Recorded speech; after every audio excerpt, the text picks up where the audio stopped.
Simple. So the directiveness of approach, directiveness of approach की अगर हम बात करें तो सबसे पहली बात तो याद रखिएगा आप, स्पष्टता, और दूसरा मूर्त. आपके जो उदाहरण होने चाहिए वो मूर्त होने चाहिए, कॉन्क्रीट होने चाहिए और स्पष्ट रूप से आपको बात करनी चाहिए. ये डायरेक्टिवनेस जो ऑफ अप्रोच है. अब यहां पे एक एग्जांपल आता है, जो पिछला एग्जांपल था उसको अगर ध्यान दें. अगर आप टू डायरेक्टिव होंगे, बहुत ज्यादा अगर डायरेक्ट होंगे तो शायद रिलेशन ना बन पाए. तो शुरुआत में आपको उसको सुनना पड़ेगा. बट प्रॉब्लम क्या थी यहां पे?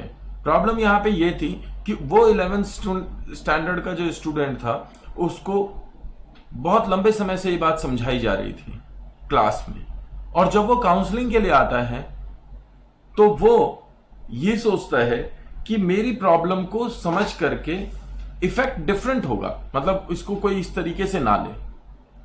अब इसके कारण यहां पे सिचुएशन जो बनती है उसमें यह होता है कि आप उस व्यक्ति की काउंसलिंग नहीं कर सकते जिसको कि आप जानते हैं. बी, आप हेल्प करने के लिए जा रहे हैं, लेकिन आपको यह डिसाइड करना पड़ेगा आप हेल्प किस लेवल की, किस तरीके से करना चाहते हैं. तो एक लॉन्ग प्रोसेस होता है, एक शॉर्ट प्रोसेस होता है. तो ये थोड़ा सा लंबा प्रोसेस है. एक छोटा सा प्रोसेस होता है जिसको बता दो कि भाई ये तरीका है पढ़ने का, ये तरीका है करने का, और फिर कर लो. लेकिन फिर क्या होगा? फिर वो आप पे निर्भर हो जाएगा, फिर वो दोबारा भी आपके पास में आएगा. एक दूसरा है कि उसके अंदर की आग जो है उसी को जला दो. अगर आपने उसके अंदर की आग जला दी तो उसे फिर बाहर नहीं भटकना पड़ेगा रोशनी के लिए. और अगर आपने उसे रोशनी दिखा दी तो हर बार वो आपके पास आएगा, क्योंकि आप टॉर्च बियरर हो. इसलिए मुझे ये फंडा नहीं समझ में आता कि teacher is a torch bearer. No, teacher is not a torch bearer, not at all.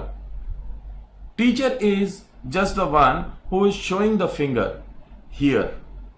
Torch आपके पास होनी चाहिए, आपको अपनी टॉर्च जलानी पड़ेगी. और अगर स्टूडेंट टीचर रिलेशंस की बात हो तो मतलब खैर इट्स अ डिफरेंट, और मैंने कहा था आपको कि काउंसलिंग रिलेशन में हर चीज डिफरेंट हो सकती है. तो यहां पे डायरेक्टिवनेस ऑफ अप्रोच को आप जरूर ध्यान रखेंगे. Next is nature of the goal of the counselling. हाँ, यहां पे बहुत महत्वपूर्ण होता है कि आप रिस्पेक्ट करेंगे या नहीं करेंगे और कितने लेवल पे करेंगे. वो है कि गोल ऑफ काउंसलिंग क्या है, आपने इसका गोल क्या रखा है. अगर आप प्रोफेशनली जुड़े हुए हैं तो फिर आपका जो गोल है वो उसकी प्रेजेंट सिचुएशन के ऊपर है.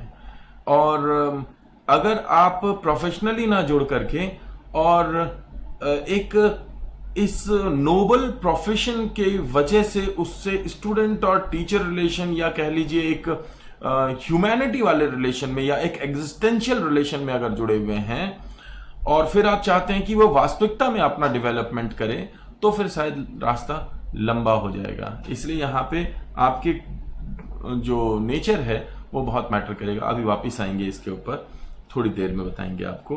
To be alert to issue of power which may be present for the client. देखिए ये बड़ा अजीब सा इशू होता है कि यहाँ पे ना दो पावर सेंटर्स होते हैं. एक पावर सेंटर होता है काउंसलर के पास, एक पावर सेंटर होता है क्लाइंट के पास. आप कौन से पावर सेंटर को सेंटर में रखना चाहते हैं, ये बहुत मैटर करता है. और प्रायोरिटी यहां पे देनी चाहिए क्लाइंट को, प्रायोरिटी देनी चाहिए यहां पे क्लाइंट को.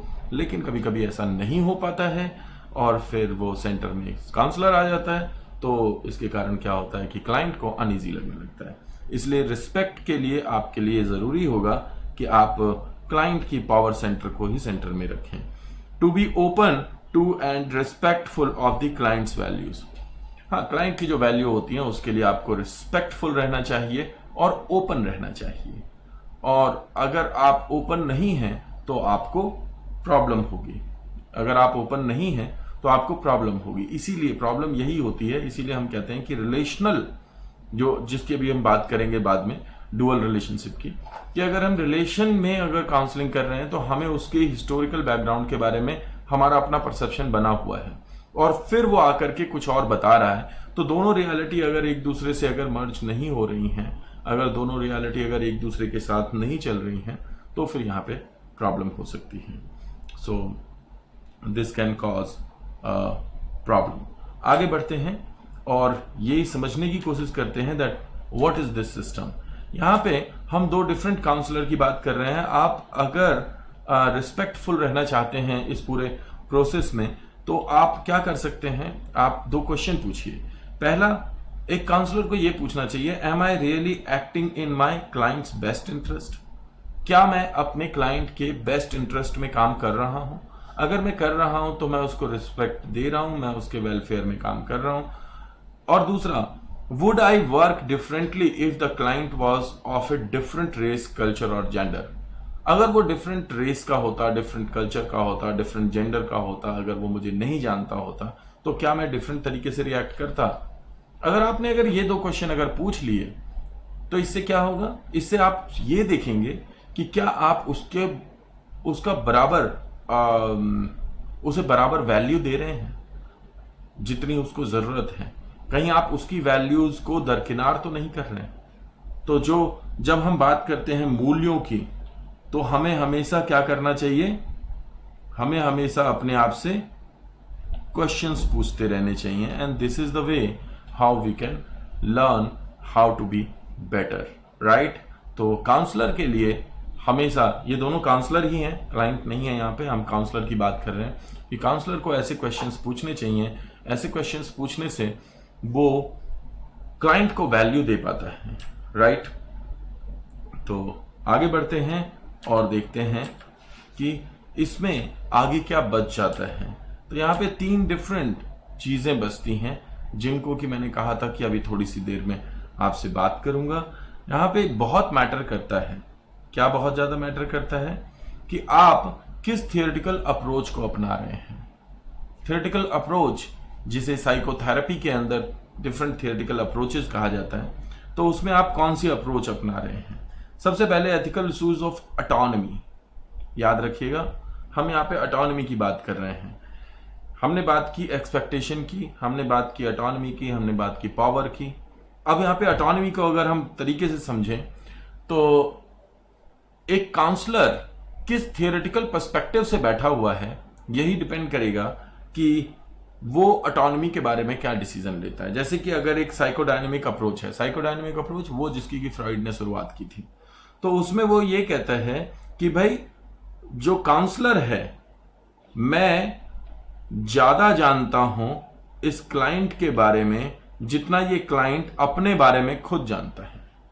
मैं क्लाइंट के बारे में ज्यादा जानता हूं जितना क्लाइंट खुद जानता है अपने बारे में।